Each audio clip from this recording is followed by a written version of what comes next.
সুদূর ঢাকা থেকে আমি চলে এসেছি কোম্পানিগঞ্জের বসুরহাটে দেখা করতে এসেছি আমার স্টুডেন্ট মিসবার সাথে, যে এবার চট্টগ্রাম বিশ্ববিদ্যালয়ের B2 ইউনিটে 291তম হয়েছে। মিসবা, কেমন আছো তুমি? জি স্যার, আলহামদুলিল্লাহ। আপনি কেমন আছেন? মিসবা, তুমি আমার কোন ইউনিটের কোন ব্যাচের স্টুডেন্ট?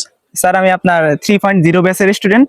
আমরা মাত্র একদিনে শেষ করেছিলাম ইংলিশটা। আচ্ছা, তো তুমি এই যে তোমার খুব ইচ্ছা ছিল আমার বইটা নেওয়ার জন্য, আমি বলছি আমি তো কুরিয়ার করে দিতে পারতাম, আমি আসলে সরাসরি তোমার সাথে দেখা করতে আসছি। নাও তোমার আমার শাহিদুল তানভীর বইটা নিছি, তুমি খুশি? জি স্যার, আলহামদুলিল্লাহ। আচ্ছা দাদা, তোমার এই বইতে একটা সাইন করে দিই, কেমন? জি স্যার। আচ্ছা, তুমি একটু ততক্ষণে বলো যে মানে আমার সাথে তোমার কিভাবে পরিচয়, কিভাবে তুমি এই চট্টগ্রাম বিশ্ববিদ্যালয়ের ইউনিটে ভালো করছো, ইংরেজিতে যেভাবে চান্স পেয়েছো সেই গল্পটা একটু সবাইকে বলো।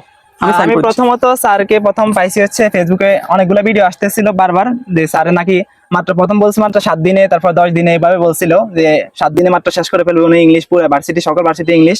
তখন আমি প্রথম বিশ্বাস করি না, পরে আমি ওনার বিভিন্ন লিঙ্কে বিভিন্ন ফেসবুক আইডিতে দেখলাম যে ওনার সম্পর্কে কি মানুষ বলে যারা কোর্স করছে। পরে আমি দেখি যে আসলে এটা সম্ভব দেখছিলাম। তারপর আমি বিশ্বাস করে ওনার সাথে কথা বলে তারপর ওনার 3.0 ব্যাচ আমি ভর্তি হওয়ার পর আমাদের সম্ভবত 18 বা 19 তারিখে ক্লাস ছিল।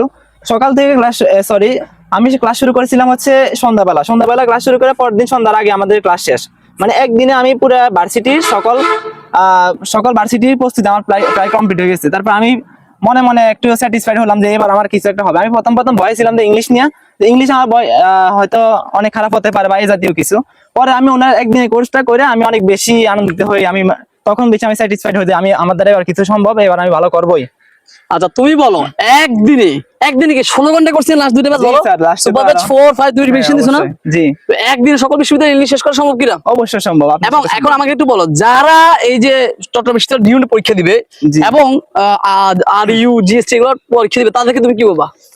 এটা আমি স্পেশালি তাদেরকে বলবো যারা অনেক বেশি ভয়ে আছেন যে এখন কি করবেন, লাস্ট মুহূর্তে কিভাবে প্রিপারেশন নেবেন, তারপর যারা কিছুই প্রস্তুতি নেন নাই, তাদের উদ্দেশ্যে একটাই কথা যে এখানে ভর্তি হয়ে যান নিশ্চিন্তে, কোনো চিন্তা করা লাগবে না এটা হইব কি হইব না। এটা 100% শিওর যে স্যারে একদিনের মধ্যে শেষ করে দিব। একদিন না, শুধু 16 ঘন্টার মধ্যে স্যার শেষ করে দেয়। আচ্ছা, আমার কোর্স করে যদি কেউ অভিযোগ করে কি? অবশ্যই স্যার ফিডব্যাক, কোনো কথা নাই। এই পর্যন্ত আপনি কেউ ফিডব্যাক পাইছে কি? না, এই পর্যন্ত কেউ পায়নি, কারণ অভিযোগ দেওয়ার মতো অবস্থা আমার কোর্স করা শুধুমাত্র শর্ত একটা, সেটা হচ্ছে কি ইংলিশ রিডিং পড়তে পারতে হবে, তাই তো কথা? যাই হোক মিজা, তোমাকে অনেক ধন্যবাদ, শুভকামনা তোমার জন্য। ধরো তোমার বই তোমাকে দিলে খুশি তুমি? জি আলহামদুলিল্লাহ। ঠিক আছে, আবার দেখাবো। আর তুমি নিশ্চয়ই চট্টগ্রাম এই যে রাজশাহী পরীক্ষা দিবা, ডিস্ট্রিক্ট পরীক্ষা সেগুলো টপ করে আবার দেখাবে এরকম, ঠিক আছে কিনা? আর ও কিন্তু আমার এই যে এর আগে লাস্ট একটা তুমি কিন্তু এটা অর্জন করছো, এর আগে একটা পরীক্ষা হয়েছে, হ্যাঁ ও কিন্তু একটা গিফট পাইছে যে আমি একটা পরীক্ষা নিয়েছিলাম, যে পরীক্ষায় প্রথম হলে আমি বলছি তাকে দাদাকে আমার বই দিব, তখন বই প্রকাশ হয় নাই। এখন প্রকাশ আমি কিন্তু সরাসরি তোমাকে দিছি, পারলে কুড়িয়ে দিতাম। তো এটা হচ্ছে ভালোবাসা, কেমন? ঠিক আছে, আল্লাহ হাফেজ। হ্যাঁ, টাটা।